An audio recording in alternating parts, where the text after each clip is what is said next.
बिस्मिल्लाहिर्रहमानिर्रहीम। अस्सलाम वालेकुम। Welcome back to my channel easy cooking with Azka. आज मैं आपसे बहुत ही मज़ेदार से मैंगो डिज़र्ट की रेसिपी शेयर करूंगी जो कि बनाना बहुत ज़्यादा आसान है। चंद इंग्रेडिएंट्स का यूज़ करते हुए इस मज़ेदार सी मैंगो डिज़र्ट की रेसिपी को बनाकर रेडी करेंगे। वीडियो को पूरा एंड तक देखें। अगर वीडियो पसंद आए तो वीडियो को लाइक करें, चैनल को सब्सक्राइब करें और शेयर करना मत भूलें। तो चलें इस मज़ेदार से मैंगो डिज़र्ट की रेसिपी को बनाना शुरू करते हैं। सबसे पहले एक प्लेट के अंदर लूँगी 2 मीडियम साइज़ के आमों को अच्छे से मैंने धो लिया है। धोने के बाद अब हम इसकी कटिंग करेंगे। सबसे पहले इसको छील लेंगे। इस तरह से मैं छुरी की मदद से इसे छीलूँगी, आप चाहें तो पीलर की मदद से भी इसको छील सकते हैं। इस तरह से पहले इसको छील लेंगे। अब बारी आती है इसको कट करने की। अब हम इसको इस तरह से क्यूब्स में कट करेंगे। बहुत इजीली कट हो जाता है और ये बहुत ही मज़ेदार सा मीठा बनकर रेडी होता है। लाजमी ट्राई कीजिएगा, बहुत ही डिलीशियस लगता है। इसी तरह से दोनों आंबों की क्यूब्स में कटिंग कर लेंगे। तो आप देख सकते हैं कि दोनों आंबों को मैंने क्यूब में कटिंग कर लिया है। अब लूँगी एक ब्लेंडर जग, सारे आंबों को ब्लेंडर जग के अंदर डाल देंगे और अच्छे से इसे ब्लेंड कर लेंगे। और दूसरी साइड पर मैं यहाँ पे लूँगी आधा कप कलरफुल सवैयाँ, या आपको आराम से किसी भी मार्केट से मिल जाएंगी। एक लूँगी कढ़ाई, 1 चम्मच शामिल करूँगी देसी घी। आप देसी घी की जगह पे कुकिंग ऑयल या फिर मक्खन का भी इस्तेमाल कर सकते हैं। शामिल करूँगी मोटे कटे हुए बादामों को अच्छे से रोस्ट करेंगे। इस तरह से हल्की सी आंच पे इसे रोस्ट करेंगे। तकरीबन 2 मिनट अच्छे से इसको रोस्ट करेंगे। बहुत ही मज़ेदार सी रेसिपी है, लाजमी ट्राई कीजिएगा। बादाम अच्छे से रोस्ट हो चुके हैं। अब सारे बादामों को अपने बाउल के अंदर शिफ्ट कर लेंगे इस तरह से। अब इसी कढ़ाई के अंदर 1 खाने का चम्मच देसी घी और डालूंगी और शामिल कर लूँगी कलरफुल सवैयाँ। सारी सवैयों को कढ़ाई के अंदर डालकर अच्छे से इसको भी रोस्ट करेंगे। हल्की सी आंच पर हम इसे रोस्ट करेंगे, आंच को ज़्यादा तेज़ नहीं करेंगे वरना सवैयाँ जल जाएंगी। इस तरह से हल्का हल्का स्पैचुला चलाते हुए इसको रोस्ट कर देंगे। 1-2 मिनट इसको अच्छे से रोस्ट करने के बाद इसके अंदर शामिल करूँगी दूध। 1 लीटर दूध इसके अंदर शामिल कर देंगे। मैं यहाँ पर कच्चे दूध का यानी कि फुल फैट मिल्क का इस्तेमाल कर रही हूँ।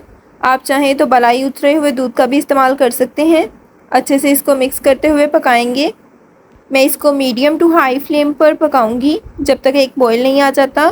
तो आप देख सकते हैं एक बॉयल आना शुरू हो चुका है। अब मैं इसकी फ्लेम को कर दूँगी लो और इसको इस तरह से कवर कर देंगे और पकने के लिए छोड़ देंगे। इसी तरह से इसको पकते हुए 5 से 6 मिनट हो चुके हैं।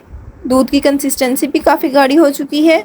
अब मैं इसके अंदर यहाँ पे शामिल करूँगी 5 से 6 खाने के चम्मच चीनी को आप अपने टेस्ट के अकॉर्डिंग कम या ज़्यादा कर सकते हैं, जैसी आपको पसंद हो वैसी डाल सकते हैं। अब मैं स्पैचुला की मदद से अच्छे से इसे मिक्स करूँगी। इस तरह से मिक्स करने के बाद फिर से इसको कवर कर देंगे और मज़ीद गाढ़ा होने तक पकाएंगे। सवैयों को पकते हुए काफ़ी टाइम हो चुका है, इसके कवर को हटाएंगे। तो आप देख सकते हैं ये कंसिस्टेंसी में भी काफ़ी गाढ़ा हो चुका है।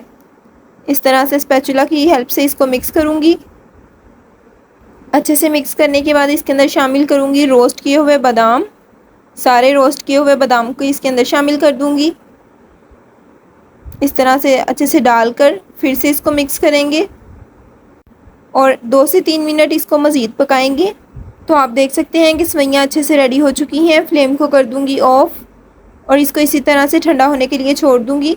सवैयाँ अच्छे से ठंडी हो चुकी हैं। मैंने इसको अपने बाउल के अंदर शिफ्ट कर लिया था और दूसरी साइड पर कटिंग किए हुए मैंगोज़ को भी अच्छे से मैंने ब्लेंड करके उसका पेस्ट बना लिया। अब सवैयों वाले मिक्सचर के अंदर सारी मैंगो प्यूरी डाल देंगे। इस तरह से सारी मैंगो प्यूरी डालकर अच्छे से इसको मिक्स करेंगे। इस तरह से चम्मच की मदद से मैं इसे मिक्स करूँगी। अच्छे से मिक्स करने के बाद इसके अंदर शामिल करूँगी थोड़े से क्यूब कटिंग किए हुए मैंगोज़। इससे बहुत ही मज़ेदार सा फ्लेवर आएगा। अच्छे से मैंगो डालकर इसको मिक्स करेंगे। अब बारी आती है इस मज़ेदार सी डिज़र्ट को सर्व करने की। मैं इस तरह से ग्लास बाउल्स के अंदर इसे शिफ्ट करूँगी। इस तरह से माशाल्लाह बहुत ही मज़ेदार, बहुत ही क्रीमी सा हमारा डिज़र्ट बनकर रेडी हुआ है। ज़रूर इस मज़ेदार सी रेसिपी को ट्राई कीजिएगा। हमें कमेंट सेशन में लाजमी बताएं कि आपको हमारी आज की ये मज़ेदार सी डिज़र्ट की रेसिपी कैसी लगी। अब बारी आती है इसको गार्निश करने की। मैं इधर क्रश किए हुए बादाम का इस्तेमाल करूँगी इसे गार्निश करने के लिए। आप अपनी मर्ज़ी का कोई भी ड्राई फ्रूट लेकर उससे इसको गार्निश कर सकते हैं। तो आप देख सकते हैं कि माशाल्लाह से हमारी बहुत ही खूबसूरत सी मैंगो डिज़र्ट बनकर रेडी हो चुकी है। उम्मीद करती हूँ कि आपको हमारी आज की ये मज़ेदार सी मैंगो डिज़र्ट की रेसिपी बहुत ज़्यादा पसंद आई होगी। अगर पसंद आए तो वीडियो को लाइक करें, चैनल को सब्सक्राइब करें, सब्सक्राइब के साथ का बेल आइकन दबाना मत भूलें। इससे आपको हमारी नई आने वाली रेसिपी का नोटिफिकेशन सबसे पहले मिल जाएगा। अपने फ्रेंड्स, अपनी फैमिली के साथ इस मज़ेदार से मैंगो डिज़र्ट की रेसिपी को लाजमी शेयर करें। इसी के साथ दें इजाज़त। अपना बहुत ज़्यादा ख्याल रखें, दुआओं में याद रखें। अल्लाह हाफ़िज़।